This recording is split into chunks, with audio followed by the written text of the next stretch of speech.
Welcome to the Restitutor Orbis channel, and today we continue our exploration into the morbid concepts of death shrines and catacombs.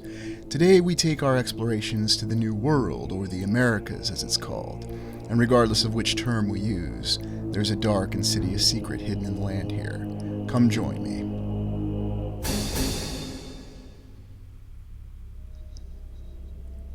The Pre-Columbian era is a hand-wave term used by historians to describe the entire period of the Americas prior to its discovery of Columbus, or by Columbus in 1492. We have sites such as Machu Picchu depicted here, which show us great knowledge and construction capabilities and architectural prowess. And yet at the same time we see that there are many different aspects of art and deep civilization. Now they have different names for the civilizations that existed in the Americas that persisted after Columbus discovered America, after that hand-wave period. And we're told that they were civilizations that were capable of great architectural achievements, and yet they were committed to the concept of human sacrifice. Unlike the human sacrifice that we saw in Europe, which they called the Inquisition. Of course, that was not sacrifice. Those were people who were judged against the goodwill of the church. Whatever the reasons, we have an account that these civilizations engaged in human sacrifice. Now, whatever the truth or fallacy behind them, we see many morbid concepts of people being taken away from their homes and killed, and the reason we're told they were killed is simply to appease the gods or the deities that the civilization worshipped. In many ways, it's actually quite similar to the Inquisition. Yet what's more alluring about the aspect of this in the Americas is the fact that it seems to be a little bit more prevalent in modern depictions, where we wanted to show the ritualistic killings, the sacrifices. Nobody refers to the Inquisition as this, and we have many images that show the implements, and we're told this was a ceremonial dagger that was used in this sacrifice.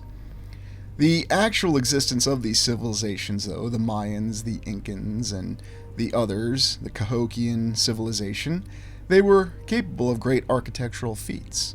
And yet at the same time, we want to claim that they were also into this terrifying ritualistic sacrificial killing. Why is it that we always have these conflicted accounts of these civilizations? And this seems to be the real legacy of all the current era civilizations that we have, regardless of who they are. And we look at some of the strange art from the Mayans or the Aztecs, and oddly enough, we see this individual, we're told, lost their head, and yet now they have a head of snakes. Very interesting depictions, and are we to believe that this is what happened, or are we to consider that this is simply propaganda, if you will, a different story that was told by the conquistadors? And yes, let's not forget that we're told that a mere group of hundreds of Spaniards managed to conquer empires of over millions who were capable of these architectural achievements. Something is not adding up here. But the reason I preface this particular exploration with this consideration of the Mayans, the Incans, and the Aztecs is we're told these were the civilizations that existed after Columbus discovered America, and they were subsequently destroyed. We also have this interesting little depiction of what's supposed to be modern art depicting what was Mayan art that was composed in 2014. And I merely show this to give you the example that our modern artists can reflect this. And now we go to the Basilica and Convent of San Francisco, Lima, Peru, supposedly built in 1672, but who knows for sure. A very intriguing structure that once again reflects many of the wondrous cathedrals and basilicas that we've seen across Europe, but this is in the New World in Lima, Peru. And what exactly does this reflect when we look closer at this structure?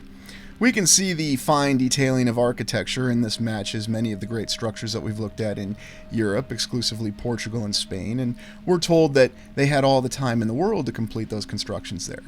But in the 1600s, not too long after this land was discovered with all these great challenges, we're to believe that these civilizations of Spain and Portugal managed these wondrous achievements, building the exact same structures. And of course, with the policy of encomienda, or in simple summarized terms, forced labor that was imposed on the natives that they encountered, many died to erect these structures. And yet somehow in some way these conquistadors and their descendants, who were told wore iron armor in very difficult conditions, they managed to pull off these architectural achievements. And yet in this convent, this basilica, there is a much darker story. As much as we have with many of the isolated locations in Europe, we have an account of catacombs here. But we have to define and understand the difference between catacombs and death shrines. We also have some interesting architecture when it comes to the walkway. How old are these blocks, and how are they set in there so finely? How is it holding up so well after all these years?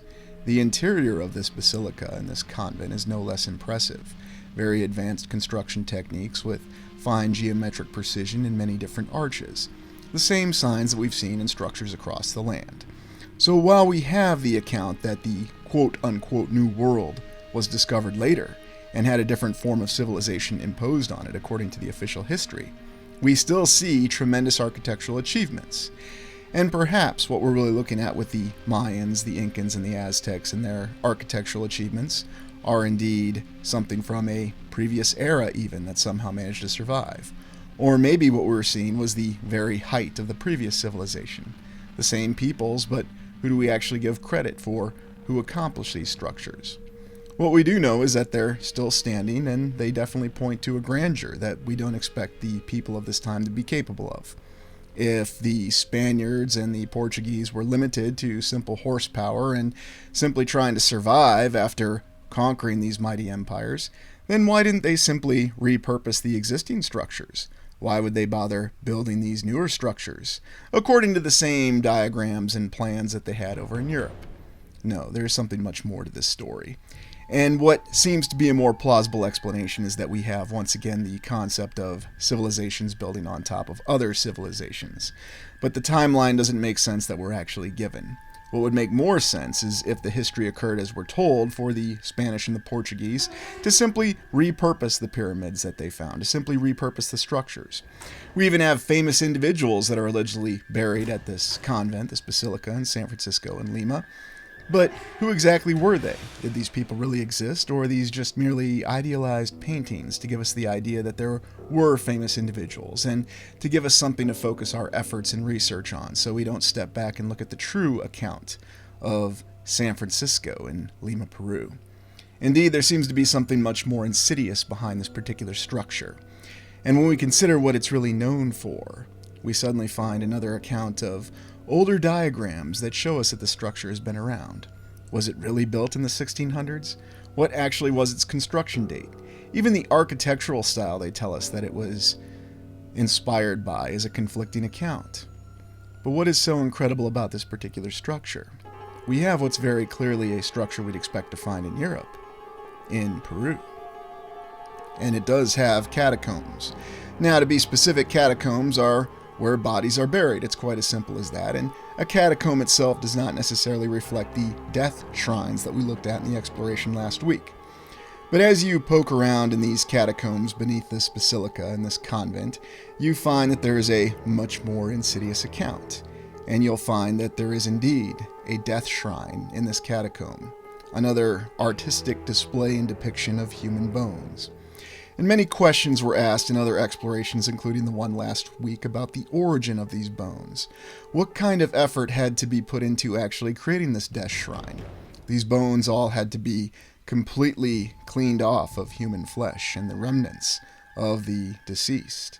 And then they also had to be arranged in these very morbid displays. And again, who actually puts the time and effort to do this? And according to the official history, we have all these monks and these other individuals who devote their time and their effort to establish these. And even in more recent accounts, we just have random carpenters and artists with a more morbid styling who decided to arrange the skeletons and the remains of human beings from the past in this very morbid display. But once again, we know what we're looking at. We're looking at a display of human trophies that for whatever reason, the people of this civilization were exterminated. Now, in this particular account of South America and Peru, it would perhaps make more sense that the Spanish and or the Portuguese simply wish to display the remnants of the natives. The problem is we have the exact same thing being done over in Europe. And it's also in many other locations across the land where we have these very morbid human displays, or these human trophies. And even in this more insidious image where it looks as though these unfortunate individuals were put in some sort of close containment, and yet the bones were stacked. What exactly is going on with all this? Again, it seems to be a reflection, a warning of what happens to those who do not adhere to the authority and the power at the time. And whatever the actual account, I find it hard to believe that any sort of legitimate human religion would accept anybody stacking and displaying bones in this manner, in a very morbid and artistic display. And yet this is exactly what we have. And we do see this in many other forms of fiction, where the stacking of bones in this manner is considered very inhuman. It's considered something that is very disgusting and perverse. And yet I'm sure there's no shortage of individuals on social media who, if they see these sites, will simply ask you the question, well, what's strange about that? And to many people, they'll simply walk through on their little aspect of tourism and think that they're just in a nice structure, and that posing near bones and exploring catacombs and death shrines is nothing to even blink at. It's perfectly ordinary, and there's nothing strange about it. There's nothing strange about this elaborate arrangement of bones in this very morbid display to many people. Now, once again, I'm not judging anybody. I believe that a lot of people are simply told to simply overlook this. Focus on the great architecture that you see and realize that you have a wonderful historical site here. And yet, we have conflicting accounts about the morality of depicting bones. We're often told that Native American graves should be respected. So, whose bones are these in reality? And why do we have a conflicting account about some bones being respected and other bones not being respected? The deeper you go into this catacomb, this particular death shrine, you find more morbid displays. And this shows that in the New World, in the Americas, there are indeed death shrines. But what about in the United States? There are many catacombs in the United States, more than are generally known, but there are no actual death shrines. In other words, there's no bodies that are really displayed anymore. But we have no shortage of what we're told are catacombs. Now, a lot of times we could explain them as simply being tunnels. We have tunnels under every major city in the United States. And indeed, virtually every capital complex of a state capital, every federal building, every star fort has a very intricate and well-documented, I love using those terminologies, network of catacombs that run underneath them. Now, oftentimes they'll tell us it's merely an underground city. We have underground cities in Seattle, Atlanta, and many other locations that we've explored in the past. And yet at the same time, they do officially acknowledge that these are catacombs. You can take a tour of the catacombs underneath New York City, and you can find other connecting tunnels. But it begs the question, why are there no bodies?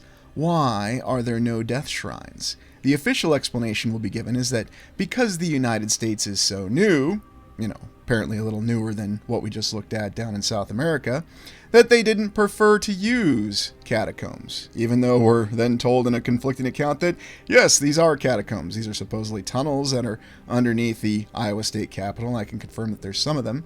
And if you look in the account of Des Moines, the capital of the state of Iowa, there are numerous rumors and indications of a vast series of catacombs that were found off of the riverbed. But good luck trying to document that or find anybody that'll corroborate that now.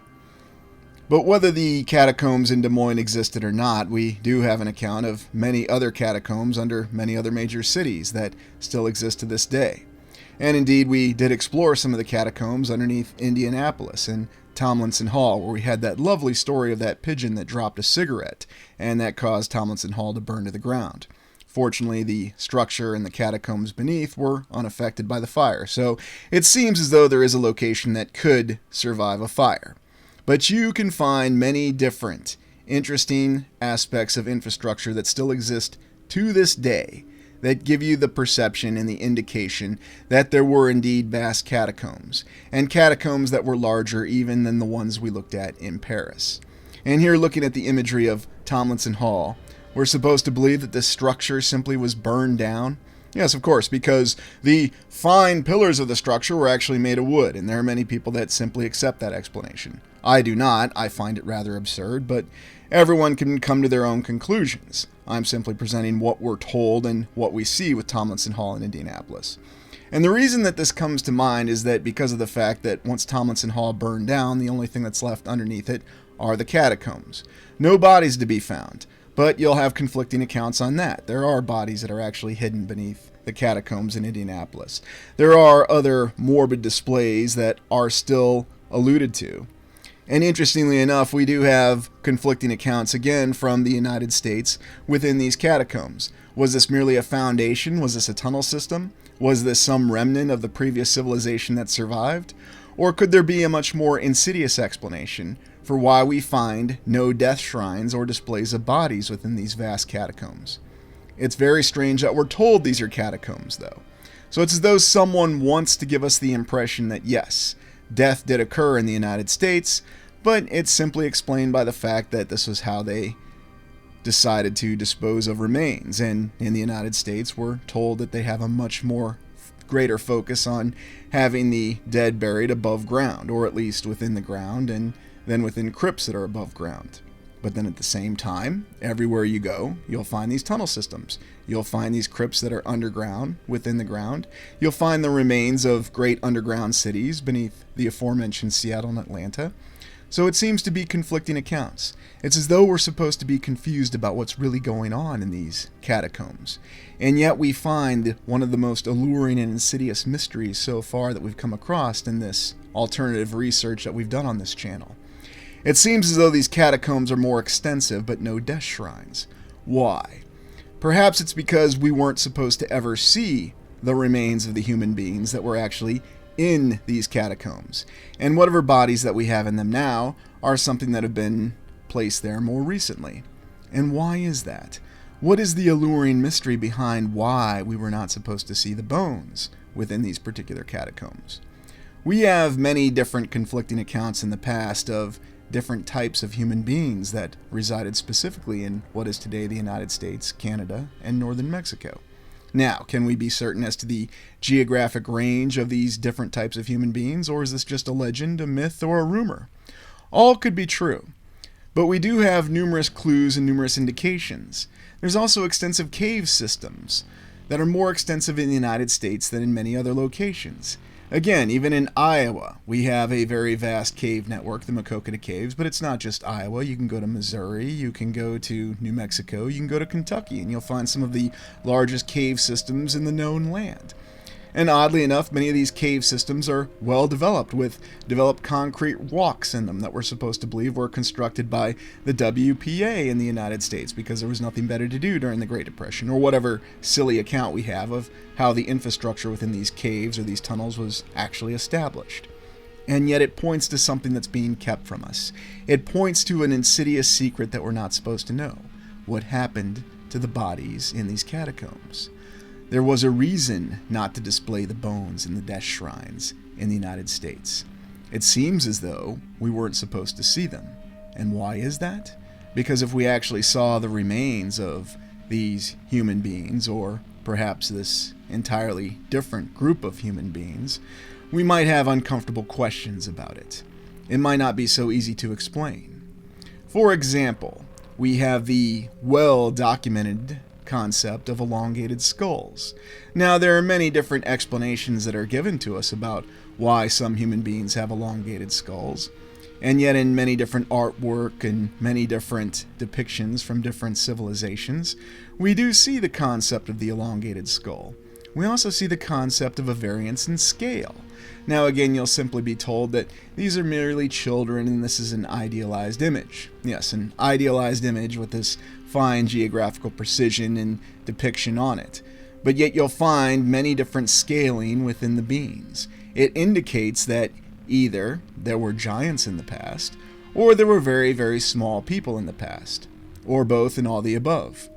You'll find that it's very well documented that there are elongated skulls everywhere you look.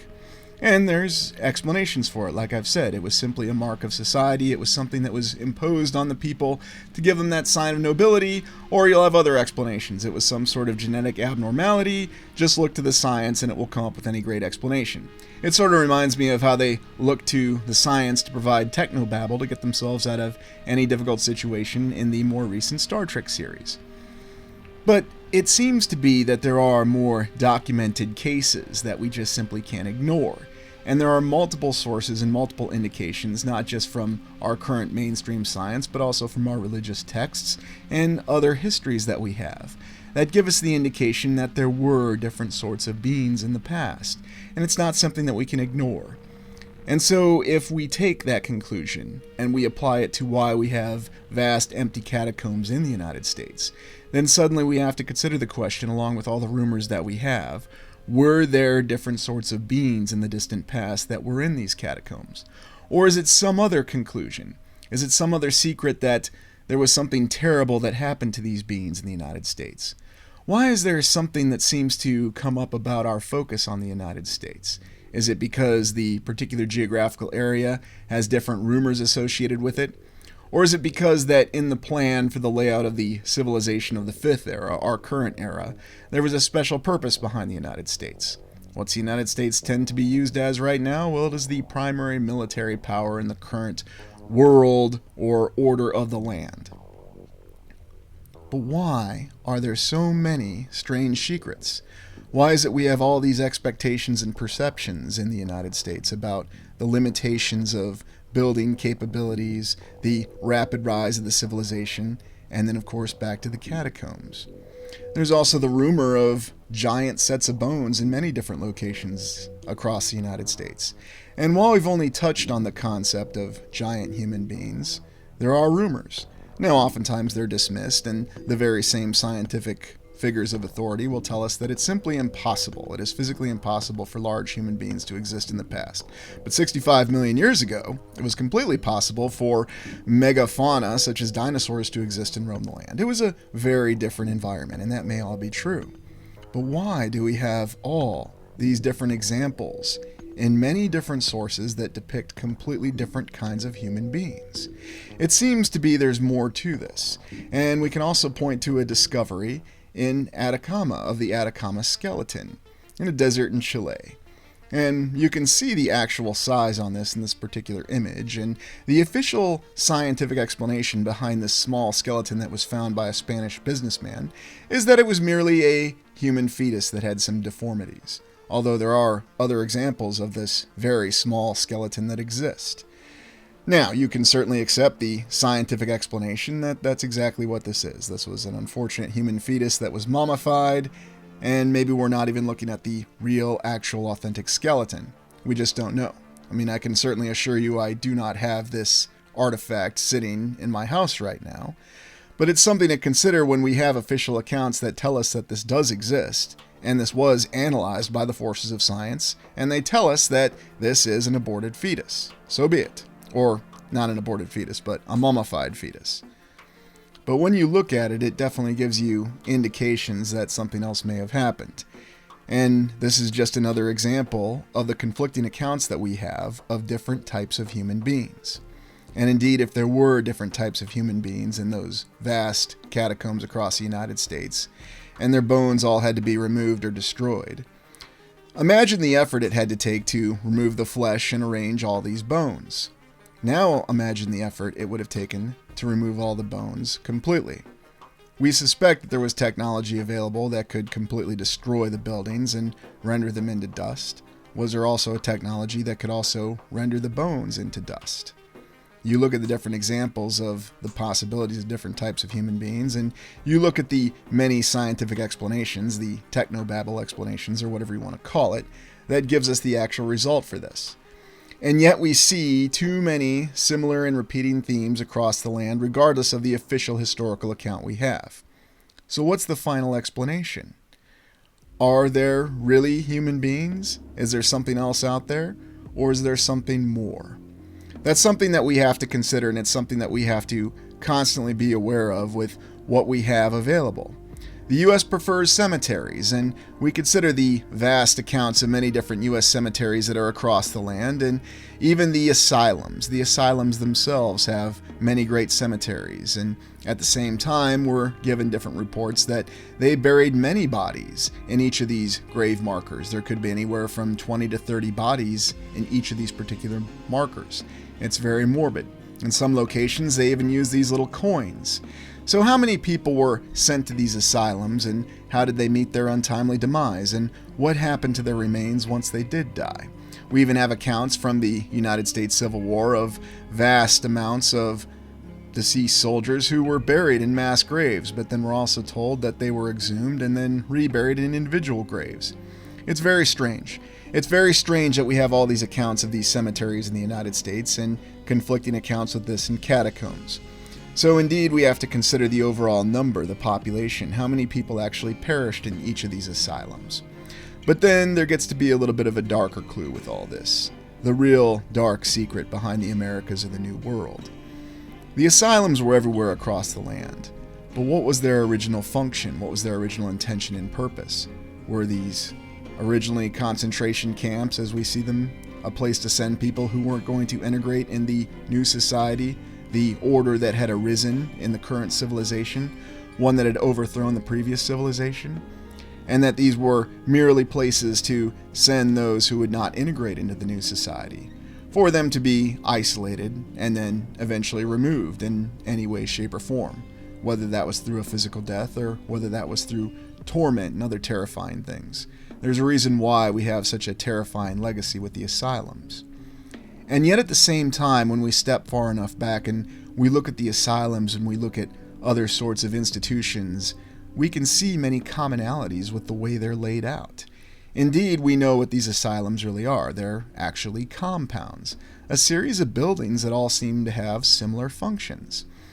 And when we consider those compounds, perhaps they had a very different function, something that points back to the previous civilization, compounds that were established by the Fourth Era civilization, as we call it on this channel, to attempt to survive the reset. But perhaps the most intricate clue that we have is the fact that we do have this account of many bodies being buried in these compounds, in these asylums. And it's indeed this clue right here that tells us that there's something that we need to examine within these asylums, where we'll continue to unlock the mysteries as we try to understand and piece together the real account of what happened from the Fourth Era civilization to the Fifth Era civilization. I always consider that it's possible that the actual history that we've been given is true. However, with each successive exploration, I continue to find that to be less and less likely. The compounds of the soldier homes. Now, these were also called soldier asylums. This was a place for soldiers after the Civil War to go and essentially live out their lives. And you'll see, looking at actual footage, that these are wondrous structures, and they match many of the asylums.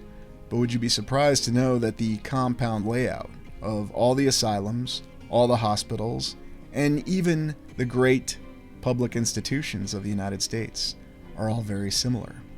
It seems to me that these reflect a reset compound, a survival compound that was reused and changed. What are your thoughts on this? Thank you for joining me. We'll continue these explorations. Please like, comment, and subscribe.